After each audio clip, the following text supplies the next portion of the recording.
नमस्कार, मैं जितेंद्र चतुर्वेदी। 28 जनवरी 2021 को ऐसा क्या हुआ कि जब सीबीआई ने उसका भेद खोला तो सन्नाटा पसर गया। और फिर यह भी कि पूर्व आबकारी आयुक्त ने सीबीआई के सामने वो कौन सा राज खोल दिया जिसके बाहर आते ही पूरे मामले में नया मोड़ आ गया। और ये जो दिल्ली अल्पसंख्यक आयोग है उसका इस पूरे मामले से, जिसमें दिल्ली की सरकार फंसी हुई नजर आती है, उससे क्या लेना देना है। और ये अरविंद सिंह वाला क्या मामला है जिसने आपको परेशान कर दिया है।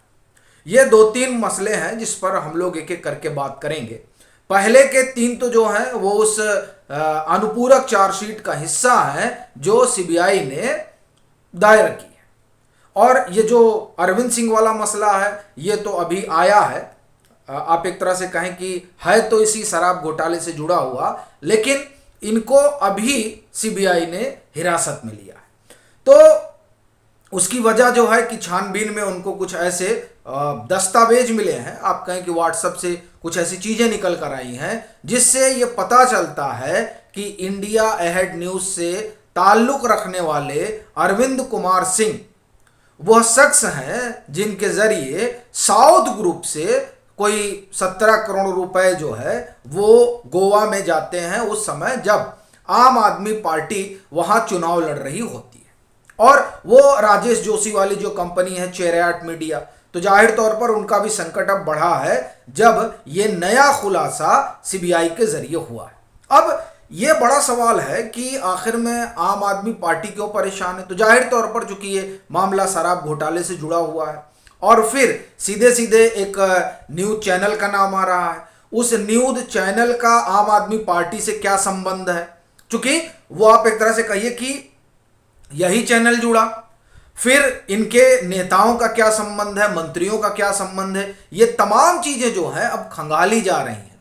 और सोशल मीडिया पर तो चर्चा भी कई तरीके की चल रही है जिसमें मंत्री को ही जोड़ा जा रहा है। तो ये तमाम चीजें हैं, तो इस वजह से भी लगता है कि आप में एक हलचल है। अब रही बात जो और तीन सवाल हैं जो दरअसल सीधे तौर पर इस मामले से जुड़े हुए हैं और जिसे लेकर सीबीआई ने अपनी चार्जशीट में बात की है, उस पर हम लोग एक एक करके बात करते हैं। और ये दरअसल जो अब पूरी जांच पड़ताल आगे बढ़ रही है उसने आम आदमी पार्टी का भी संकट बढ़ाया है, मनीष सिसोदिया का भी संकट बढ़ाया है और आपके अगुआ और दिल्ली के मुखिया अरविंद केजरीवाल का भी संकट बढ़ा दिया है। सवाल है क्यों?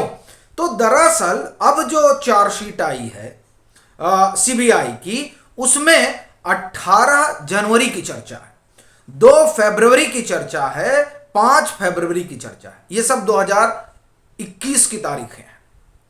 इसमें अपूर्व गोपी कृष्णा ने जो कहा उसकी चर्चा है, इसमें दिल्ली अल्पसंख्यक आयोग की जो भूमिका रही उसकी चर्चा है, इसमें उस लीगल ओपिनियन की बात हो रही है दरअसल जिसका किस्सा ही शुरू होता है और तब वो 28 जनवरी को खुलता है।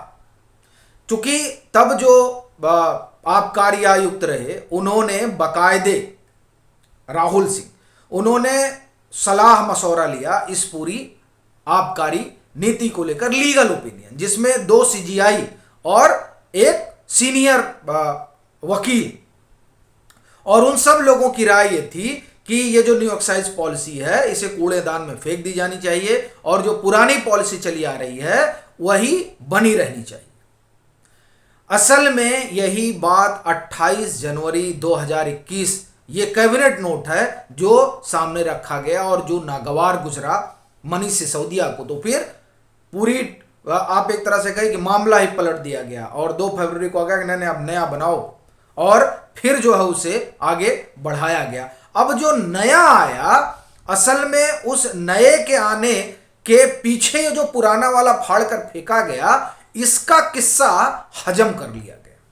अब अगर इसका किस्सा हजम कर लिया गया कि साहब इस तरह का भी कोई कैबिनेट नोट बना था, तो जाहिर तौर पर संदेह पैदा होता है कि वो कैबिनेट नोट कहां गया, एक, और दूसरा जो नया बना उसमें पुराने की चर्चा क्यों नहीं।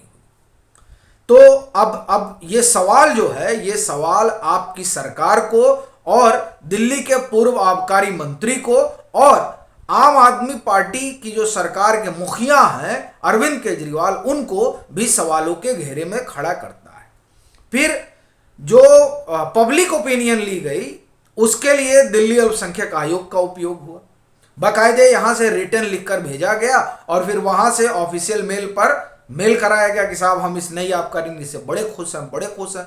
मतलब प्लांटेड मेल आए और उसके जरिए जो है पूरा किस्सा कहानी निकलकर सामने आया। अब ये सब सीबीआई को पता चल गया कि लीगल ओपिनियन मानी नहीं गई, जिसने कहा कि यथास्थिति बनाए रखी जाए, मतलब पुराने एक्साइज पॉलिसी पर ही चला जाए, उसको इन्होंने माना नहीं। और अब इनको दिखाना था कि नहीं साहब हमने जनता की मांग पर यह पॉलिसी लेकर आई है, तो इस तरह के प्लांटेड मेल चलवाए गए दिल्ली अल्पसंख्यक आयोग के चेयरमैन के जरिए। तीसरी चीज जो इसमें बड़ी है और जो पूर्व आबकारी आयुक्त अपूर्वा गोपी कृष्णा कहते हैं वो दरअसल बड़ा सनसनीखेज है और जो ये बताता है कि किस तरीके से फेवर लिया गया। ये देखिए, ये सब सीबीआई आरोप लगा रही है। अब इसमें क्या कहते हैं अपूर्वा गोपी कृष्णा, जैसा कि सीबीआई कह रही है, ये कहते हैं कि देखिए जो L1 लाइसेंस है इंडो स्पिरिट को मिलता है, उसको देने के लिए दबाव बनाया गया। दबाव किसने बनाया?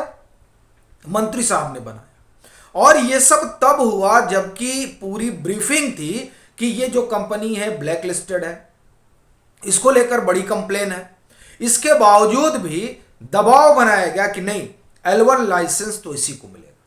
जाहिर सी बात है कि इस तरह की जो तमाम चीजें हैं वो आम आदमी पार्टी के पक्ष में तो नहीं जाती है।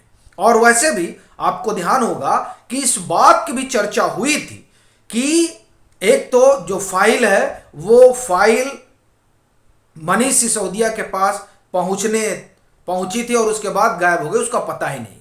एक दूसरा जो लोकेशन था वो लोकेशन भी बताता है कि किस तरीके से सबका इन्वॉल्वमेंट था। क्योंकि जो डिजिटल एविडेंस है और जो बयान है और जो और सबूत जुटाए गए हैं उस सब में तारतम्यता है और इसीलिए संकट सबका इतना बड़ा हो गया है। तो ये तमाम चीजें जो हैं वो आम आदमी पार्टी के जो नेता हैं बिहाइंड द बार हैं उनके पक्ष में नहीं जाती दिख रही है और सरकार के खिलाफ तो एक तरीके से ये बड़ी चीज आई है। और इस बीच और जो तमाम खबरें आ रही हैं, जो फाइलों के गायब होने की चर्चा चल पड़ी है और चर्चा इस बात की चल पड़ी है कि अब जिस तरीके से अफसरों के इधर से उधर करने का, फाइलों के देखने का तमाम अधिकार, चूंकि अब जब ट्रांसफर पोस्टिंग का अधिकार आपकी सरकार के पास आ गया है तो जाहिर सी बात है फाइलें भी मंगा कर देखी जाएंगी। तो अब सवाल उठने लगा है कि क्या ये जो नया अधिकार आम आदमी पार्टी की सरकार को मिला है उसके जरिए सत्येंद्र जैन की मुसीबत कम की जा सकती है और मनीष सिसोदिया की मुसीबत कम की जा सकती है। देखिए उसमें बड़ी चीज यह है कि जो भी अधिकारी आए, जो भी संबंधित डिपार्टमेंट का सेक्रेटरी होगा, वो सेक्रेटरी अगर पूरी फाइल जो जांच हुई है उस जांच की फाइल में आप एक तरह से कहिए कि पूरी चीज ही इधर से उधर हो जाए, तब ऐसी स्थिति में जांच पड़ताल और फंस जाएगी। इस तरह की भी चर्चा हो रही। मगर अभी मोटे तौर पर जो नजर आ रहा है वो यही कि सीबीआई ने अपनी चार्जशीट में जो बातें कही हैं और जो आरोप लगाए हैं उसके बाद तो आपका संकट मनीष सिसोदिया का संकट और आम आदमी पार्टी की सरकार का संकट बढ़ता हुआ ही नजर आ रहा है। अभी के लिए फिलहाल इतना ही। अगर आप मतांतर से नहीं जुड़े हैं तो जुड़िए, वीडियो को लाइक कीजिए, शेयर कीजिए और अपने सुझाव जरूर साझा कीजिए।